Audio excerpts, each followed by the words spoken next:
Hello. Hi ಅಮ್ಮ. ವೀರ, ಅನು ಹರ್ಷ ಹೇಗಿದ್ದಾರೆ? ನನ್ಗೆ ಅವ್ರನ್ನ ನೋಡ್ಬೇಕು ಅಂತ ಅನ್ಸಿದ್ರು ಜಾಸ್ತಿ ಓಡಾಡಬೇಡ ಅಂತ ಹೇಳಿದ್ದಾರೆ ಡಾಕ್ಟ್ರು. ಅದಕ್ಕೆ ನನಗೆ ಬರಕ್ಕಾಗ್ತಾ ಇಲ್ಲ. ಅಮ್ಮ, ಯು ಡೋಂಟ್ ವರಿ, ನಾನು ಇಲ್ಲೆಲ್ಲ ನೋಡ್ಕೋತೀನಿ. ನೀವು ಟೆನ್ಷನ್ ಮಾಡ್ಕೊಳ್ಳೋಂಥದ್ದು ಏನೂ ಆಗಿಲ್ಲ. ಅಮ್ಮ, ನಾನು ನಿಮ್ಗೆ ಆಗಾಗ ಕಾಲ್ ಮಾಡಿ ಅಪ್ಡೇಟ್ ಮಾಡ್ತಿರ್ತೀನಿ. ನಾನು ನಿಮ್ಗೆ ಎಲ್ಲಾನು ಹೇಳ್ತಿರ್ತೀನಿ.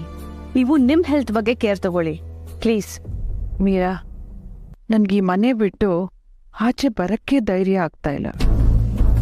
ಅಮ್ಮ, ನಾನು ಹೀಗೆ ಮಾತಾಡಿದ್ರೆ ತಪ್ಪಾಗ್ಬೋದೇನೋ, ಬಟ್ ಆದರೂ ಹೇಳ್ತಿದ್ದೀನಿ.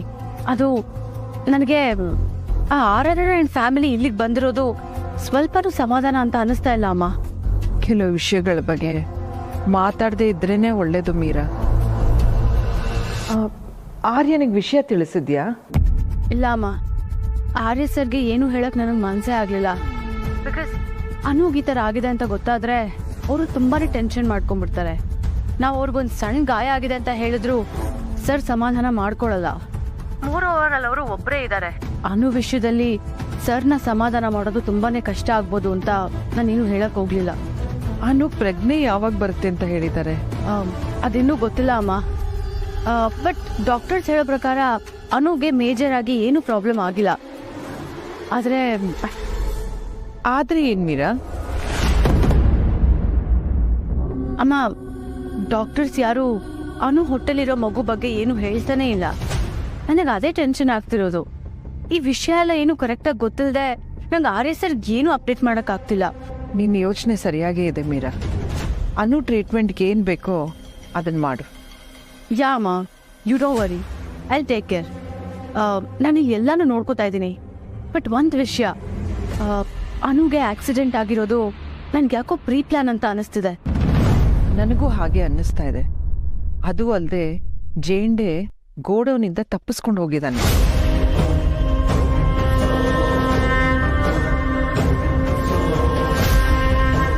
ವಾಟ್? ಜೇಂಡೆ ತಪ್ಪಿಸ್ಕೊಂಡಿದ್ದಾರಾ? ಜೇಂಡೆ ನಮ್ಮನೆಯಿಂದ ತಪ್ಪಿಸ್ಕೊಂಡು ಹೋದಾಗ್ಲೇನೆ ಅನುಗೆ ಆಕ್ಸಿಡೆಂಟ್ ಆಗಿದೆ ಅಂದ್ರೆ ಅದಕ್ಕೊಂದು ಕನೆಕ್ಟ್ ಆಗಿದೆ ಅಂತ ನಿನ್ಗನ್ಸಲ್ವಾ?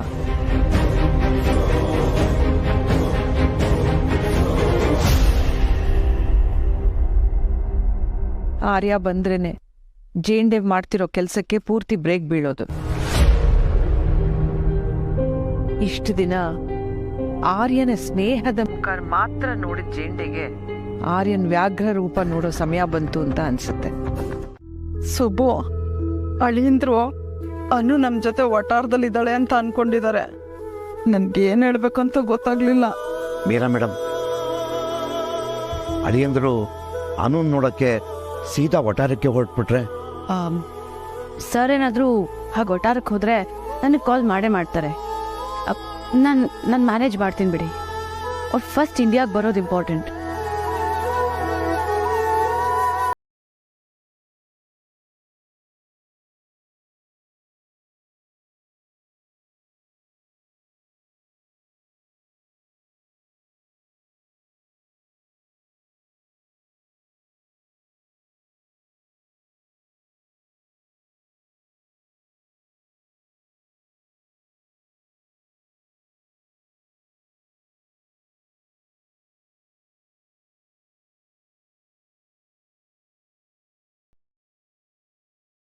ಏನೂ ಆಗಲ್ಲ ಪುಷ್ಪ, ಸ್ವಲ್ಪ ಸಮಾಧಾನ ಮಾಡ್ಕೊಳ್ಳಿ. ಅಮ್ಮ, ನೀವು ಈ ಥರ ಮಲಗಿದ್ದನ್ನ ನಾನು ಯಾವತ್ತೂ ನೋಡಿರ್ಲಿಲ್ಲ. ಇಲ್ಲಿಗೆ ಬಂದಾಗೆ ನಾನು ಅನು ಅಂತ ಎಷ್ಟು ಕೂಗೋದು, ಮಾತಾಡ್ತಿಲ್ಲ. ಅನು ಏನಾಗಿದೆ ಅಂತ ನೀವು ದುಃಖ ಪಡ್ತಿದ್ದೀರಾ? ನೀವು ಅನ್ಕೊಂಡಷ್ಟು ಅನು ವೀಕ್ ಅಲ್ಲ.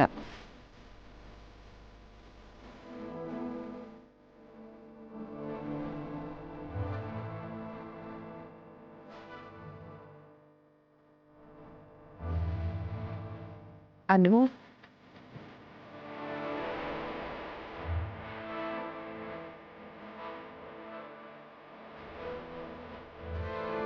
ಅನು,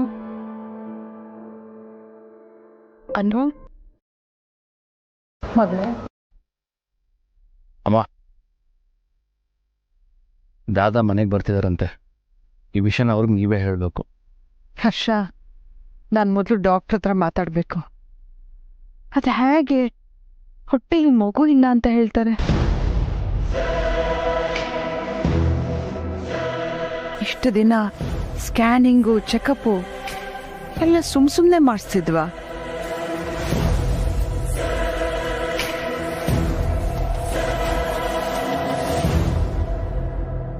ಏನು ಅನು ಹೊಟ್ಟೆಲೆ ಮಗು ಇಲ್ವಾ?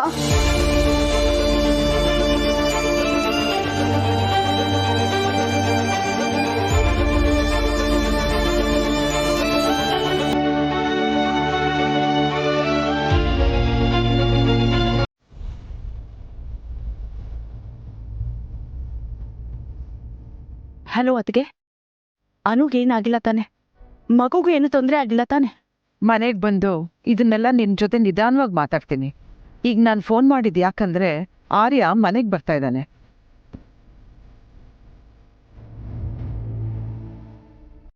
ಏನೋ ಆರ್ಯ ಬರ್ತಿದ್ದಾನಾ? ಹೌದು, ಅವ್ನು ಬಂದಿದ ತಕ್ಷಣ ಅನುಗೆ ಆಕ್ಸಿಡೆಂಟ್ ಆಯ್ತು ಅಂತ ಹೇಳೋದು ಬೇಡ, ಸುಮ್ಮನೆ ಗಾಬರಿ ಆಗ್ತಾನೆ. ಈಗ ನಾನು ಮನೆಗೆ ಬರ್ತಾ ಇದ್ದೀನಿ. ನಾನೇ ಆರ್ಯನ್ ಜೊತೆ ನಿಧಾನವಾಗಿ ಮಾತಾಡಿ ವಿಷಯ ತಿಳಿಸ್ತೀನಿ. ಯಾಕಂದ್ರೆ ಅನು ಮತ್ತೆ ಮಗು ಕಂಡೀಷನ್ ಸರಿಯಾಗಿ ತಿಳ್ಕೊಂಡು ಹೇಳಿದ್ರೆ ಒಳ್ಳೇದು ಅನ್ಸುತ್ತೆ. ಸರಿ ಅತ್ತಿಗೆ, ನಾವ್ಯಾರೂ ಅನು ಬಗ್ಗೆ ಏನೂ ಹೇಳಲ್ಲ.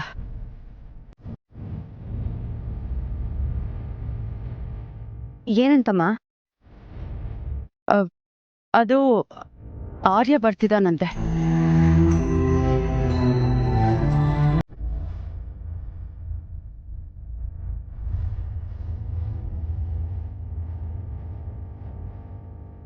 ಅಲ್ಲ, ಆರ್ಯ ಬರ್ತಿದ್ರೆ ನೀನ್ಯಾಕೆ ಗಾಬರಿ ಆಗ್ತಿದ್ಯಾ? ಏನಿಲ್ಲ. ಈ ಅಮ್ಮಂಗೇನಾಯ್ತು? ಬರ್ತಿರೋದು ಜೀಸು ತಾನೆ. ಅದೇ ನನಗೂ ಅರ್ಥ ಆಗ್ತಾ ಇಲ್ಲ.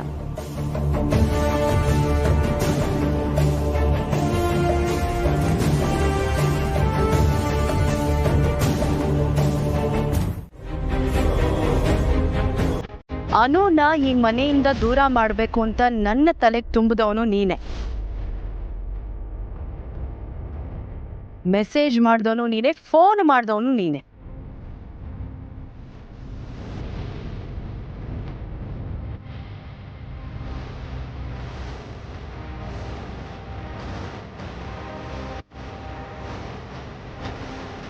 ಆರ್ಯ ಬರ್ತಾ ಇದ್ದಾನ.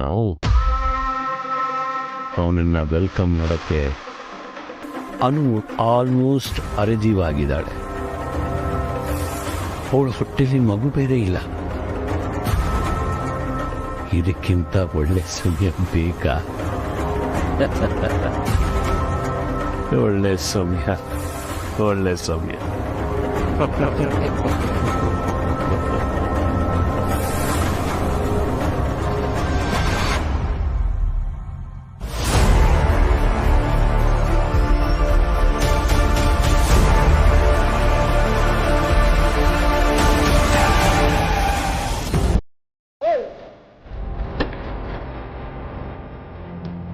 ಯಾರೇ ಅದು?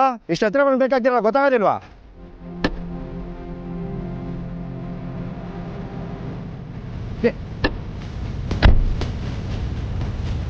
ಏನೇ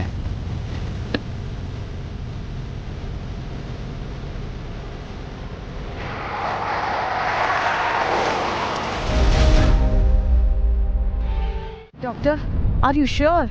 ನೀವೇನು ಹೇಳ್ತಿದ್ದೀರಾ ಅನ್ನೋ ಬಗ್ಗೆ ಖಾತ್ರಿ ಇಟ್ಕೊಂಡು ಮಾತಾಡ್ತಿದ್ದೀರಾ? I am sure about my statement. Anu pregnant ಅಲ್ವೇ ಅಲ್ಲ?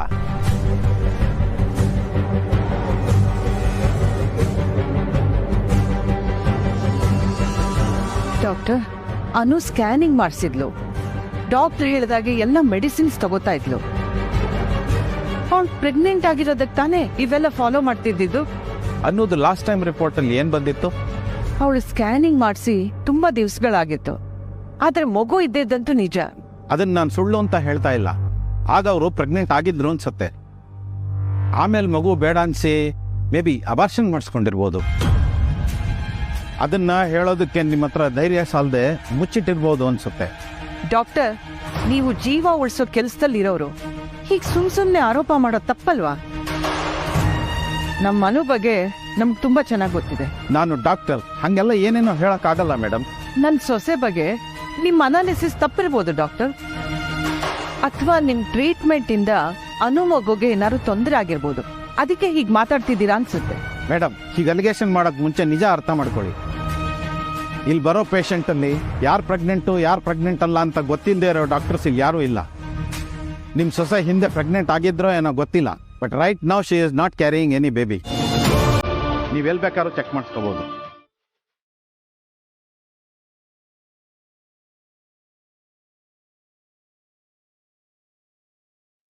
ಸರಿ ಮಕ್ಕ, ನಾವು ಮನೆಗೆ ಹೋಗೋಣ. ನಾನು ಈಗಲೇ ಡಾಕ್ಟರ್ ಹತ್ರ ಮಾತಾಡಿ ಎಲ್ಲ ವ್ಯವಸ್ಥೆ ಮಾಡ್ತೀನಿ. ನೀನು ಸ್ವಲ್ಪ ಹೊತ್ತು ಮಲ್ಕೊಂಡು ರೆಸ್ಟ್ ತಗೋ. ಅಪ್ಪ, ನಿಮ್ಮ ಮಾತನ್ನು ನಂಬಿ ನಾನು ಮಲಗ್ತೀನಿ.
ಇದನ್ನು ಹೇಳೋಕ್ಕೆ ಎಷ್ಟು ದಿನದಿಂದ ಪ್ರಯತ್ನ ಪಡ್ತಿದ್ದೀನಿ ಅಂತ ನಿನಗೆ ಗೊತ್ತಾ?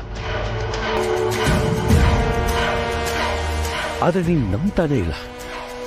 ಏನು ಮಾಡಿ? ಒಳ್ಳೆತನ ಸತ್ತ ಮೇಲೆ ಗೊತ್ತಾದರೆ ಪ್ರಯೋಜನ ಇಲ್ಲ. ಅದಕ್ಕೆ ನಾನು ಮತ್ತೆ ನಿನ್ಗೆ ಅರ್ಥ ಮಾಡಿಸೋಕೆ ಪ್ರಯತ್ನ ಪಡ್ತಾ ಇದ್ದೀನಿ. ನಮ್ಮ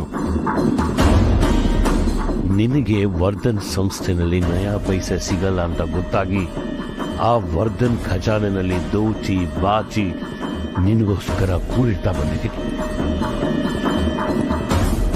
ಇದೆಲ್ಲ ಇಲ್ಲಿಗಲ್ಲ, ಅನಫಿಷಿಯಲ್.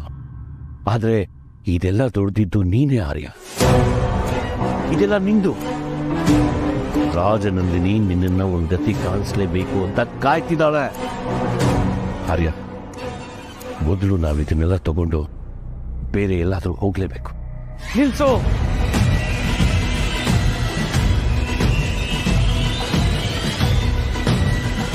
ರಾಜನಂದಿನಿ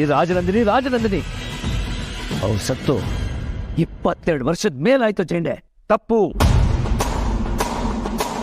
ನೀ ಹೇಳ್ತಿರೋ ತಪ್ಪು. ಅವಳು ಮತ್ತೆ ಹುಟ್ಟಿ 22 ವರ್ಷ ಆಯ್ತು. ಅವಳೇ ಈ ಅನು. ಇವಳು ನಿನ್ನನ್ನ ಪ್ರೀತಿಸಕ್ ಬಂದಿರೋ ಹೆಂಡತಿ ಅಲ್ವೇ ಅಲ್ಲ ಆರ್ಯ. ನಿನ್ನನ್ನ ಸಂಹಾರ ಮಾಡಕ್ ಬಂದಿರೋ ಮರ್ತೀನಿ.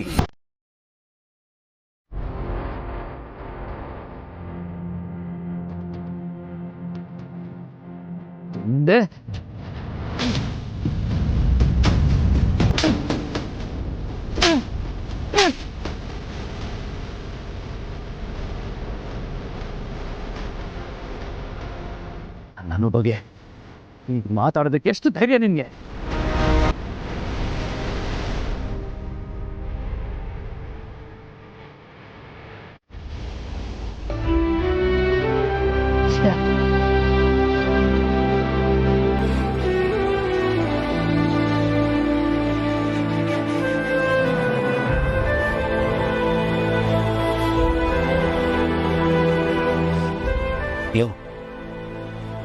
ನಾನು ಅನುಗ್ ಮಾತ್ರ ಅಲ್ಲ, ನಿನಗೂ ನನ್ನ ಹೃದಯದಲ್ಲಿ ಒಳ್ಳೆ ಸ್ಥಾನ ಕೊಟ್ಟಿದ್ದೆ.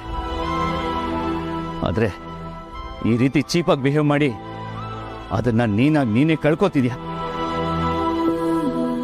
ಯಾಕೆ ನನ್ನ ಅನು ಮೇಲೆ ಅಷ್ಟೊಂದು ದ್ವೇಷ ನಿನಗೆ?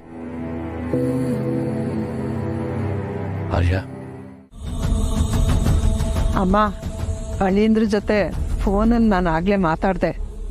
ಅನು ವಟಾರದಲ್ಲಿ ನಮ್ಮ ಜೊತೆ ಇದ್ದಾಳೆ ಅಂದ್ಕೊಂಡು ಅವಳು ಆರಾಮಾಗಿ ಬರಲಿ ಅಂತ ಹೇಳಿದ್ರು. ಹಾಗಾದ್ರೆ ಆರ್ಯ ಮನೆಗೆ ಬರಬೇಕಿತ್ತಲ್ವಾ? ಅಮ್ಮ, ಆರ್ಯ ಅವರು ಮನೆಗೆ ಬಂದಿಲ್ಲ. ನಾವೆಲ್ಲ ಮನೇಲೇ ಇದ್ವಿ. ಅವ್ರ ಮನೆಗೆ ಬಂದಿದ್ರೆ ಗೊತ್ತಾಗ್ತಿತ್ತು. ಮಿಸ್ಟರ್ ವರ್ಧನ್ ಎಲ್ಲಿಗೆ ಹೋಗಿದ್ದಾರೆ ಅಂತ ಯಾರು ತಲೆ ಕೆಡಿಸ್ಕೊಳ್ಳೋ ಅವಶ್ಯಕತೆ ಇಲ್ಲ. ಅವ್ರು ಎಲ್ಲಿಗೆ ಹೋಗಿದ್ದಾರೆ ಅಂತ ಈಸಿಯಾಗಿ ಗೆಸ್ ಮಾಡ್ಬೋದು.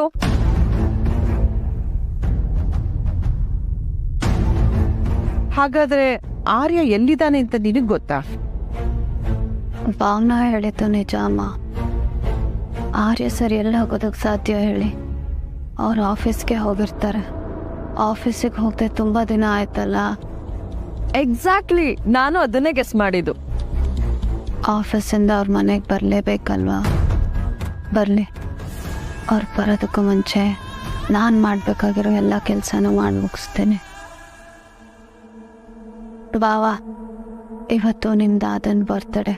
ಸ್ಪೆಷಲ್ ಅರೇಂಜ್ಮೆಂಟ್ಸ್ನ ಮಾಡಬೇಕು. ಅದಕ್ಕೆ ನನಗೆ ನಿಮ್ಮ ಸಹಾಯ ಬೇಕು. ಅನು, ಡಾಕ್ಟರ್ ಹೇಳಿದನ ನೀನು ಮರಿತಾ ಇದೀಯ. ನೀನೀಗ ರೆಸ್ಟಲ್ಲಿ ಇರಬೇಕು.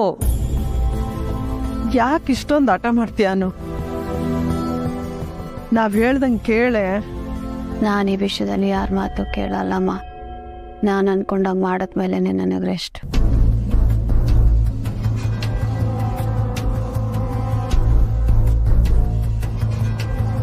ಮಗ, ನೀನು ಅಂದ್ಕೊಂಡಿದ್ದಕ್ಕೆ ನಾವು ಸಹಾಯ ಮಾಡಬೇಕು ಅಷ್ಟೇ ತಾನೇ? ನೋಡು, ನಾನು ನಿನಗೆ ಸಹಾಯ ಮಾಡ್ತೀನಿ. ಅದಕ್ಕೂ ಮುಂಚೆ ನೀ ಸ್ವಲ್ಪ ರೆಸ್ಟ್ ಮಾಡಬೇಕು. ಜಾಣ ಬಂಗಾರ ಅಲ್ವಾ? ಸರಿ ಅಪ್ಪ, ನಾನು ರೆಸ್ಟ್ ತಗೋತೀನಿ. ಸುಬ್ಬು, ನೀನು ಅನನ್ ಕರ್ಕೊಂಡು ರೂಮ್ಗೆ ಹೋಗು. ಅವಳು ಕುಡಿಯೋದಕ್ಕೆ ನಾನು ಏನಾರು ತರ್ತೀನಿ. ಪುಷ್ಪ ಅವರೇ, ನೀವು ಅನು ಜೊತೆ ಇರಿ. ಗೀತಾ, ಜ್ಯೂಸ್.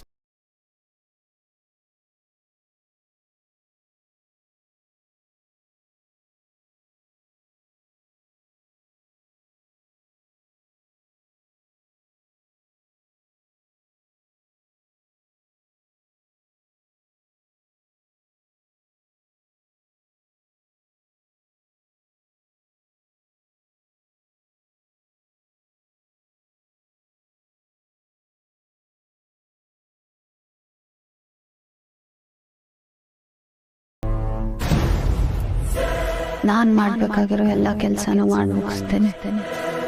ನಾನು ಅನ್ಕೊಂಡಾಗ ಮಾಡಿದ್ಮೇಲೆ ನನಗೆ ರೆಸ್ಟ್.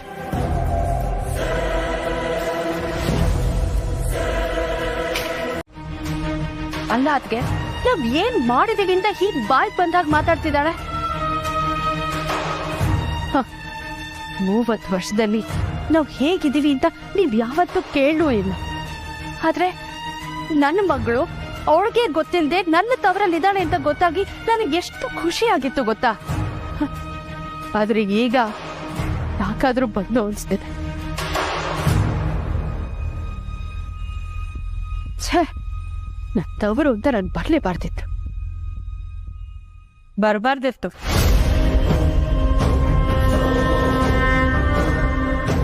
ಆದ್ರೂ ಬಂದಿದ್ದೀರಾ ಅಂದ್ರೆ ಏನೋ ಸ್ಟ್ರಾಂಗ್ ರೀಸನ್ ಇರ್ಲೇಬೇಕಲ್ವಾ?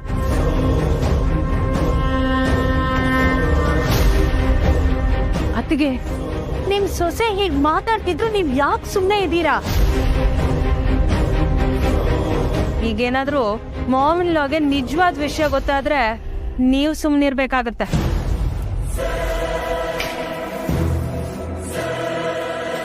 ಆನ್ಸಿ, ಅವರು ನಮ್ಮ ಅತ್ತೆ. ಅವ್ರ ಬಗ್ಗೆ ಹೀಗೆಲ್ಲ ಮಾತಾಡೋದು ನನಗೆ ಚೂರು ಇಷ್ಟ ಆಗ್ತಿಲ್ಲ. ಯಾಕೆ ಈ ಥರ ಇನ್ಸಲ್ಟ್ ಮಾಡ್ತಿದ್ದೆ ಅವ್ರನ್ನ? ಅವ್ರಿಗೆ ಈಗಲೇ ಸಾರಿ ಕೇಳು. ನಾನು ಯಾಕೆ ಸಾರಿ ಕೇಳಬೇಕು? ಇನ್ಫ್ಯಾಕ್ಟ್ ಅವರೇ ನಮ್ಗೆಲ್ಲ ಸಾರಿ ಕೇಳಬೇಕು.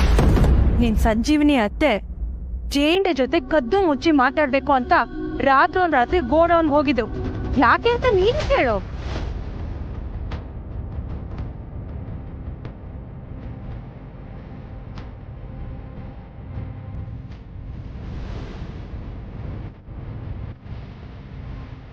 ಹರ್ಷ, ನಿನ್ ಹೆಂಡತಿದು ತುಂಬಾ ಅತಿ ಆಯ್ತು. ನಾನು ಸುಮ್ಮನೆ ಇದೀನಿ ಅಂತ ಹೇಗ್ ಮಾತಾಡ್ತಿದ್ದಾಳೆ ನೋಡು. ಅಲ್ಲ, ಮನೆ ಸೊಸೆ ಆದವರು ಕೆಲ್ಸದವ್ರ ತರ ಕಳ್ಳು ವೇಷ ಹಾಕೊಂಡು ಮನೇಲಿರೋರ್ಗೆ ಮೋಸ ಮಾಡ್ತಾರಾ? ಈ ನಿನ್ ಹೆಂಡತಿ ಮಾನ್ಸಿ ಮಾಡಿದಾಳೆ. ಇಂಥವರಿಂದ ನಾನು ಈ ಥರ ಎಲ್ಲ ಮಾತು ಕೇಳಬೇಕಾ?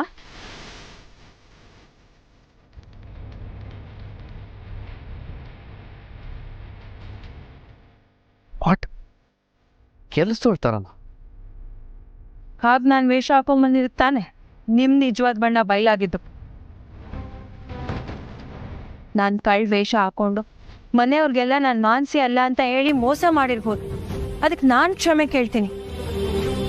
ಆದರೆ ಇದರಿಂದ ನಿಮ್ಮ ನಿಜವಾದ ಸತ್ಯಗಳು ನನ್ನ ಕಣ್ಮುಂದೆ ಬಿತ್ತಲ್ಲ, ಅಷ್ಟೇ ಸಾಕು. ನೆಲ್ಮಿನ, ಅನುಗ್ ಏನು ಮಾಡೋದಕ್ಕೆ ಹೊರಟಿದ್ರೆ?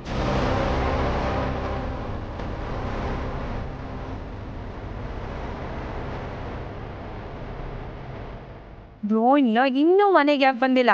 ನಿಜ ಹೇಳಿ. ನನ್ನಮ್ಮ ಜೇಂಡಿ ಜೊತೆ ಮಾತಾಡಿದ ತಕ್ಷಣ ಕೆಟ್ಟೋಳು ಹೇಗಾಗ್ತಾಳೆ?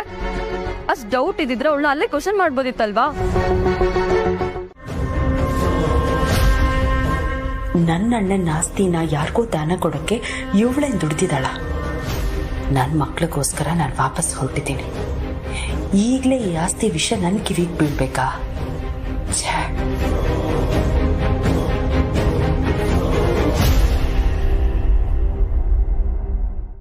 ಅದಕ್ಕೆ ನಾವಿನ್ ಹೊರಡ್ತೀವಿ. ಇದನ್ನೆಲ್ಲ ನೋಡೋಕ್ಕೆ ಅಣ್ಣ ಇಲ್ವಲ್ಲ. ಯಾಕೆ ಹಾಗೆ ಮಾತಾಡ್ತೀಯ ಸಂಜೀವ್ನಿ? ಮತ್ತೆ ಇಂಥವ್ರು ಯಾರಿಗೆ ಬೇಕು ಹೇಳಿ? ಅಲ್ಲ ಅದಕ್ಕೆ ಅಣ್ಣನ ಆಸ್ತಿನ ಹೀಗೆ ಯಾರ್ಗ್ಯಾರ್ಗೋ ಟ್ರಾನ್ಸ್ಫರ್ ಮಾಡ್ತಿದ್ರೆ ಏನರ್ಥ? ಅತ್ತೆ, ಇದು ನಿಮ್ಮ ಅಣ್ಣಂದು ಅನ್ನೋದಕ್ಕಿಂತ ಹೆಚ್ಚಾಗಿ ಈ ಆಸ್ತಿ ಎಲ್ಲ ನನ್ನ ಅಪ್ಪಂದು.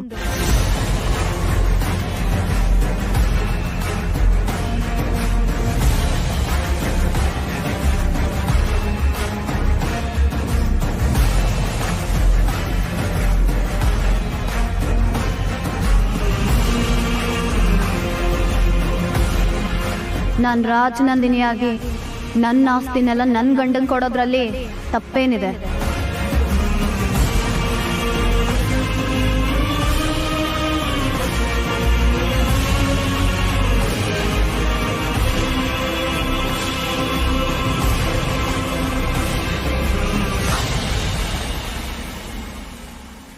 ಏನು? ನೀನು ನನ್ನ ರಾಜನಂದಿನಿನ? ಯಾಕೆ ಅನುಮಾನನಾ? ನೀನು ಅನು ಅಲ್ವಾ? ನಾನು ಅನುನೂ ಹೌದು, ರಾಜನಂದಿನಿನೂ ಹೌದು.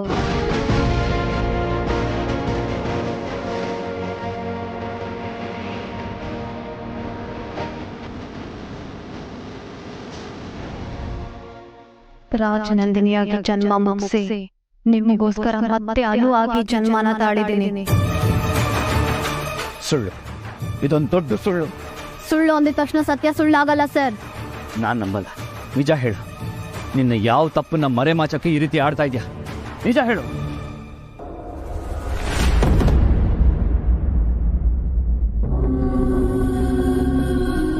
ತಪ್ಪ? ನಾನೇನು ತಪ್ಪು ಮಾಡಿದೆ ಸರ್? ನನ್ನ ಭಾವನೆಗಳ ಜೊತೆ ಆಟ ಆಡ್ತಿದ್ಯಲ್ಲ, ಅದು. ನೀವೇನು ಹೇಳ್ತಿದ್ದೀರ ಅನ್ನೋದು ನನಗೆ ಅರ್ಥ ಆಗ್ತಿಲ್ಲ. ಈ ಆಸ್ತಿನ ನನ್ನ ಮಗುವಿನ ಸಾವಿಗೆ ಪ್ರತಿಯಾಗಿ ಕೊಡ್ತಿರೋದು ಅಲ್ವಾ?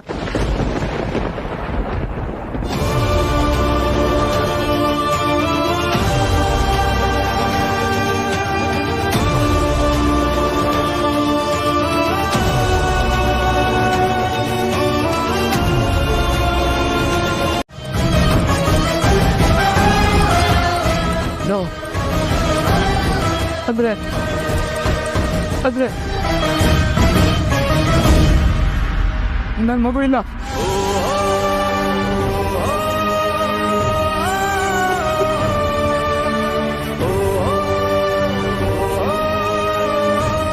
ಆದ್ರೆ ಇದೆಲ್ಲ ನಾಟಕ.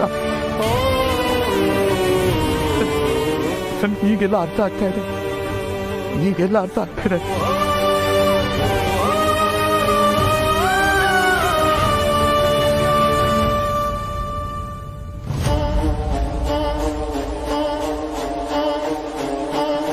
ಈಗ ಅರ್ಥ ಆಯ್ತು. ಈ ತಪ್ಪಿನ ಶಿಕ್ಷೆಗೆ ಈ ಆಸ್ತಿನೆಲ್ಲ ನನ್ನ ಹೆಸರು ಬರ್ದಿದ್ಯಾ ಅಲ್ವಾ?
ಆ ಸುಳ್ಳನ್ನ ಸುಳ್ಳು ಅಂತ ಹೇಳೋ ಶಕ್ತಿ ನನಗಿರ್ಲಿಲ್ಲ.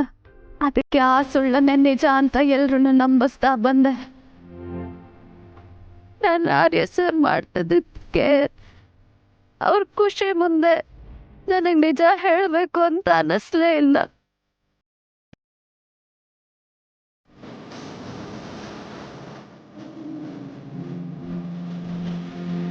ನನ್ನ ಹೊಟ್ಟೆ ನಿಜವಾದ ಮಗು ಇದ್ದಿದ್ರೆ ಅವ್ರು ಹೇಗೆ ಸಂತೋಷ ಪಡ್ತಿದ್ರು ಅದನ್ನ ನೋಡೋ ಅವಕಾಶ ಕಳ್ಕೊಳ್ಳೋ ಮನ್ಸಿರ್ಲಿಲ್ಲ.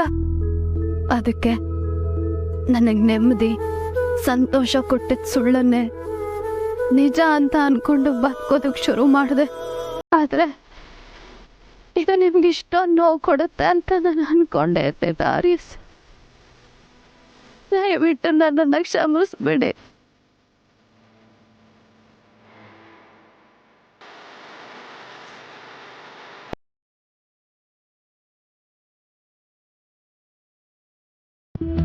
ನಾನ್ ನನ್ನ ಬಗ್ಗೆ ಸ್ವಾರ್ಥಿಯಾಗಿ ಯೋಚನೆ ಮಾಡಿದ್ದಕ್ಕೆ ಇರ್ಬೇಕು. ಇವತ್ತು ಆರ್ಯಸ್ ನನ್ನನ್ನ ಬಿಟ್ಟು ಹೋಗೋ ಹಾಗಾಯ್ತು. ಎಷ್ಟು ಕೆಟ್ಟ ಜಾತಕ ನಂದು.